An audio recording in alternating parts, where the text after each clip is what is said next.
Exponents is repeated multiplication, okay? We want to make sure we understand that. A lot of us have a tendency to multiply the base times the exponent. We don't want to do that, okay? It's just not how it goes. 5 squared is not 10. This means 2 of the base multiplied together. Repeated multiplication. 5 times 5 is 25. Whatever sign was here is still going to be there because the sign is unaffected by that exponent, okay? It's only for this number because we should be able to interchange cleanly between the two valid ways to write 25. Those are two valid ways to write 25. The sign simply stays in front. Now there is a alternate situation to this where the sign is included. Sometimes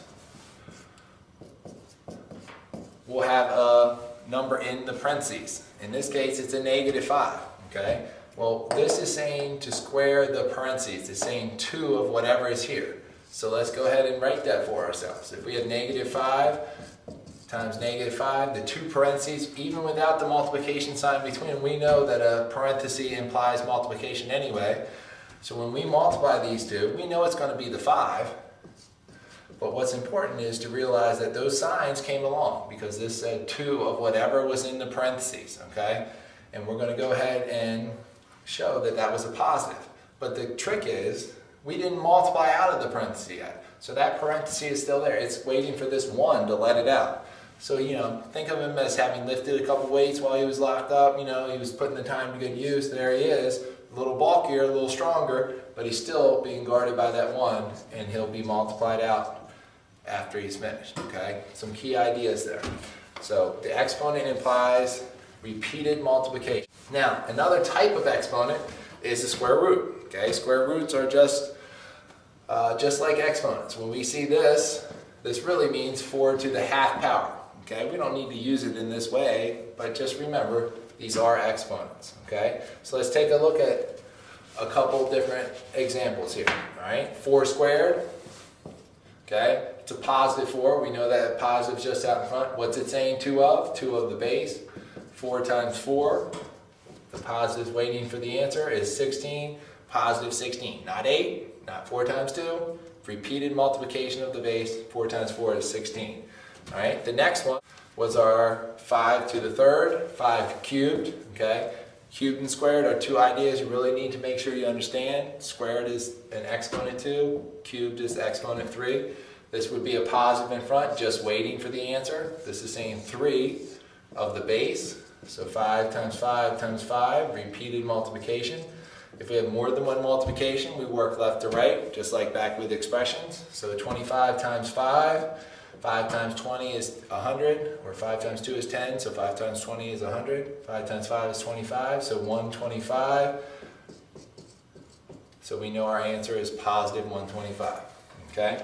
Now, exponents can also have an impact on combining like terms because sometimes we're dealing with the same variable but it might have a different exponent. So when we look here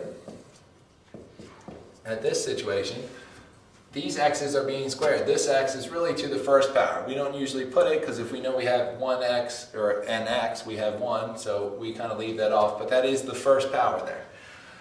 So the only ones that can be combined together, the only truly like terms, are the terms that are both x squared.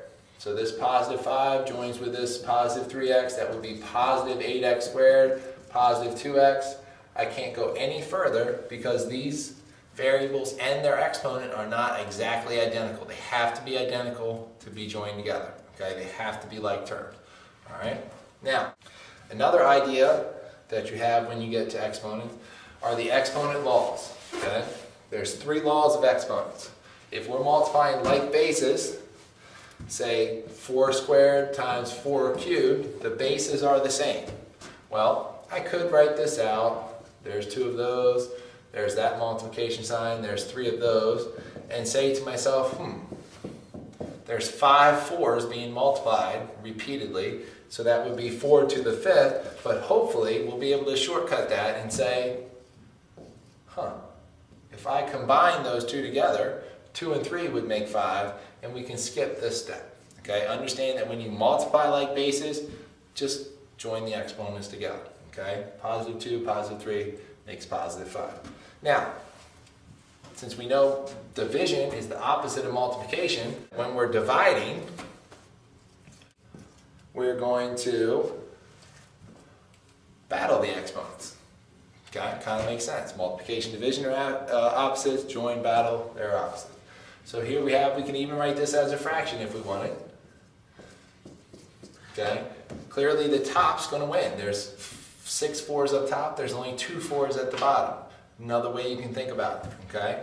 I could write it out, all right? 1, 2, 3, 4, 5, 6, repeatedly multiplying the 4, not 4 times 6, but 4 times itself 6 times, and 4 times 4 here. Well, just like with fractions, those two are going to simplify out. They're forms of 1. Well, 1 times 1 is 1. 1 times these would be 4 to the 4th, or 6 battling 2, okay? 4 to the 4th. Now, if the denominator wins, make sure you leave it on the denominator. Just like here, the 1 would be on the bottom. Sometimes the 1 would be on the top, okay? This can happen with or without variables in the problem. Problems such as 3c cubed times 5c to the 5th. Well, if you think back, 2 times 3 times 4, 6 times 4 is 24. Well, if I switch the 4 to the front, 4 times 2 is 8, 8 times 3 is still 24. The order of multiplication doesn't matter. We don't want to mess with it on our own, but it's not important. It's not going to change the answer, okay? Because if we mess with it, we'll make mistakes. But just remember that the order is not going to throw us off. Well, the only things we can multiply here are the 3 and the 5. So we're going to go ahead and multiply those. That's going to give us a 15. And then we're left with times these two variables here, okay? Well, they have like bases. We know when we have like bases, we join the exponents together. So 15c to the 8th, okay? Now, likewise, we could divide variable terms that have exponents. And it could look like 8c to the 5th divided by 4c squared. Again, I could write this as a fraction.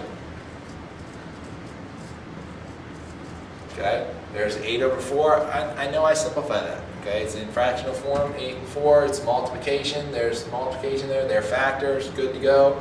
4 times 2, 4 times 1. I know I get rid of the 4s. 2 over 1. So I can go ahead and put that in my answer. Now, I can use common sense and just say which C is going to win, the top or the bottom. The top's going to win by 3. Easy enough. I can look at it as the battle that we discussed. 5 battles 2, the top still wins by 3. Okay? And it's going to be 2c cubed over 1, or just 2c cubed, because we know the 1 in the denominator doesn't affect anything. Okay? Now, sometimes you'll run into negative exponents. Not a big deal this year, but you will see them in the future. Okay? If we have 5 to the negative 2 exponent, that negative, again, has nothing to do with multiplying by the 5. So it's not going to make any kind of sign change for the 5, okay, as far as that goes. It's going to simply tell you to use the reciprocal, to flip it over, kind of like in division when we flip. Okay? So I know 5 as a fraction would be over 1. So this negative in the exponent is telling me to flip it over, to use the reciprocal. Now, the 2 is still there. So now it looks like this. And to probably clarify for you that this whole number is still getting squared, you may want to think of it like this. And when we see an exponent next to the parentheses, it kind of reminds us of another time we've seen a number next to a parentheses, which was when we had multiplication next to it, or division next to it when we distributed. Well, same thing's going to happen here. We're going to square everything in there. So it's going to be 1 squared over 5 squared. 1 squared is 1, 5 squared is 25. That would be the result of the negative 2 exponent for the 5. So the negative in any exponent gives you the reciprocal of the number that you're working with. The reason we need to know negative exponents and understand them a little better for this year is because it ties into scientific notation.